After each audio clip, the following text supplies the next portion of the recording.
Here's the questions you need to ask yourself if you should or shouldn't write a book. Now, this is one of the things that a lot of people try to figure out is, should I write a book or should I not? Is it the right timing? Is there the right return on investment? Is this the right move for me? Now, my name is Kelfer. I've written 4 bestsellers and helped thousands of people worldwide do the same thing. I've boiled it down to 7 questions that I'm going to ask you. And if at any point you say no or you find that this isn't the right path for you, then great, you've got your answer. But the goal here is very simple. I'm going to ask you a series of questions to help you determine if you should or shouldn't write a book now. Maybe you'll do it in the future, but ultimately I want to help you make that decision now so that you know with clarity that yes, writing a book is the next thing I need to do, or writing a book is something I want to do. Maybe I'll do it later, but it's not right now. So question number one is, do you have something to say? Now, you might be thinking, well, I don't know what my idea is. People have told me to write a book, but I'm not sure exactly what that should be. No, when I say, do you have something to say, I'm talking about, do you have a unique perspective? You don't have to be the world's greatest expert. You don't have to have a revolutionary concept, but do you have a unique perspective on something that you have lived through or that you have learned? For example, there are tons of finance books, but every year there's a new finance book that gets to the top of the charts. Why? Because it's similar information, but it's coming from a different perspective, a different storytelling framework, a different person, a different methodology. So do you have something to say? Do you have a unique perspective? By the way, your story is a unique perspective. What's your lived truth? What have you experienced? What have you learned? And do you have something to share or to teach? If you answered yes to this question, then boom, keep on going. Now, the second question, if you should or shouldn't write a book, is the most simple question, and you can stop watching the video after this if your answer to this is no. But the second question to this is, do you want to write a book? Do you want to have a book? If the answer to that is yes, then fantastic. If the answer to that is no, then don't write a book. Don't force yourself to do something that you don't want to do. Okay? So if you don't want to write a book, and here's why I say this. If you don't want to write a book, it's going to be very hard for you to stay motivated. It's going to be very hard for you to invest time, energy, and money. It's going to be very hard for you to be willing to promote the book. And you're going to start with resentment. You're going to start not wanting to do it. So if you don't want to write a book, that's okay. Maybe it's a later thing.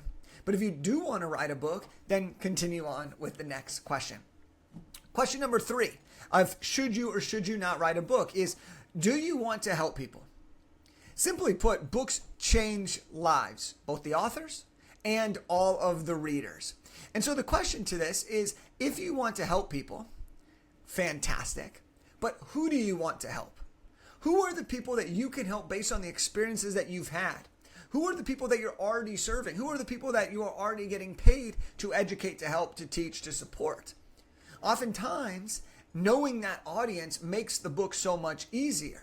And if you know your audience, you're at a huge advantage because you can write very clearly to one audience, which will actually likely lead to better results. The second question of this is, if you don't want to help people, then why does a book interest you? And maybe you're like, well, actually, I don't really want to help people and I don't really want to do this. Great. Again, our goal is to help you find a decision path. So let me just kind of summarize right now. Do you have something to say, a unique perspective? Do you want to write a book? And do you want to help people? If the answer to these have been yes, then you are trending towards it might be a really good time for you to write this book. Now, question number 4. And this is probably one of the biggest questions to ask yourself is, do you have a reason that would make the book worth it? So for lack of better terms is, what is the book's job? What is the book's purpose? What are you hoping to achieve from this? Now, if you're saying, Jake, I want to write a book just for fun, to say I did it, awesome. That's a good enough reason to do it. But for majority of people who write nonfiction books, there's something we call the ROI trifecta. There's a reason they want to write a book, and it falls into one of 3 buckets. They want to have a bigger purpose, they want to grow a bigger platform, or they want to have bigger profits. That's the bigger picture here. Is yes, you already said you want to help people. Yes, you want to do this for fun, but what is the biggest reason that would make this worth it for you? What is the book's job? The clearer you are on the book's job, the clearer you are on who you're speaking to, the easier it is to write a really effective book. Now, if you don't want to write a book for any other reason than that's how I want to spend my time, that's okay too, if it aligns with your lifestyle, your bigger picture, your bigger goals. Next question here. And this is a question that I've learned after seeing a lot of people start books and not finish books. Are you willing to talk about your book's topic for the next 2, 3, 5 years?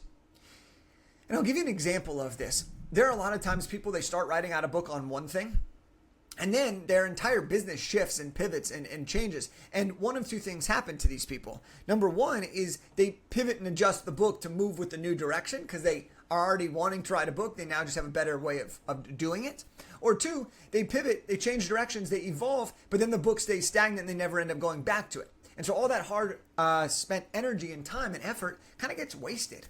And so the question is, are you willing to talk about this topic for the next 2, 3, 5 years? If so, it's fantastic to write a book on this because you can use it for 24, 36, 60 months, okay, while you have this book. Next, are you willing to pay the cost of writing and launching a book? Now, I want to be very, very clear here. Cost is not just financial. There are 3 costs that you will pay during a book writing experience. There is the time cost. No matter what type of book you write, no matter what type of team you have, you will need to do stuff for this book.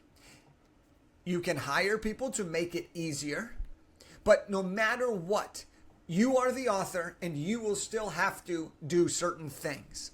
Next is your energy cost. Is this book worth your energy? Do you feel pulled, aligned, compelled to do this? And are you willing to commit that energy to it and ride the ups and the downs of the experience?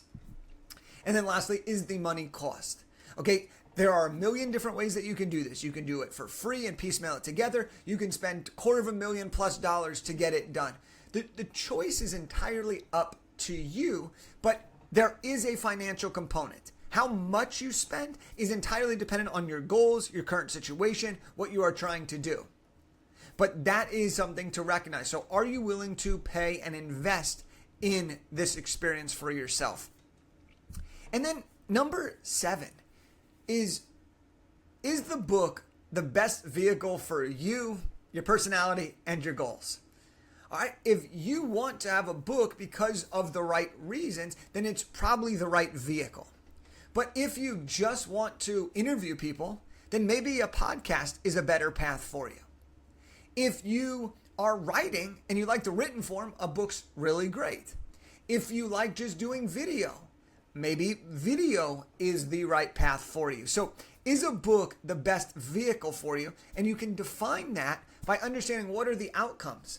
And so if you want purpose, platform, or profit, a book is often a very, very good thing that I would recommend, especially if you answered yes to all of these other questions.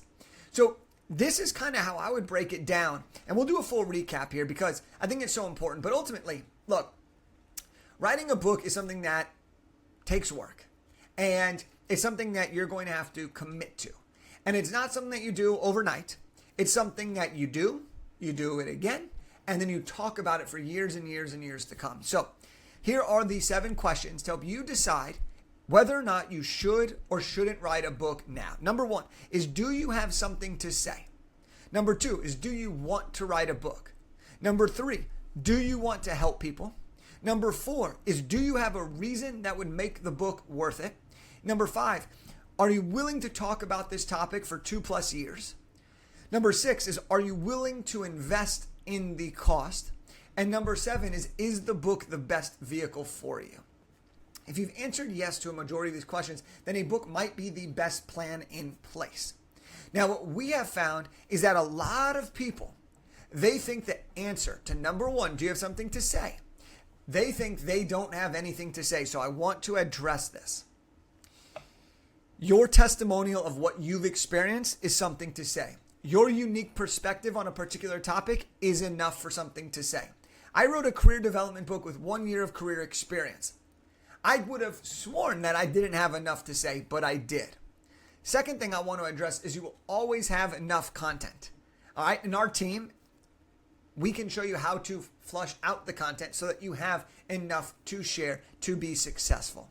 So these are the 7 questions. Now, if you're feeling compelled to write a book, then I'm going to give you a free copy of my latest bestseller called Big Idea to Bestseller. That's the roadmap on how to write, publish, and launch a nonfiction book. So you can literally take that book, get it for free, go to bigideabestseller.com/free-book, get a free copy, just cover the shipping and handling. We'll send it to your doorstep, and you can actually look through that and see the exact path. If you want to skip that, you want to just get on the phone directly with our team to build out your book idea, your book strategy, and your book vision, then go to bigideabestseller.com/call, and we'll set up a time to chat with you and break it all down. This is the questions. You get to decide the answer. And I hope that after listening to this, after watching this, you now have a clearer yes or no, so that you don't live in this limbo world of maybe I should, maybe I shouldn't. Hopefully this said, yes, a book is the path, and let's set up a time to chat. Or no, I got to hold off on the book for right now, and that's okay. But make the decision, and I'd love to hear what you decided and which question resonated.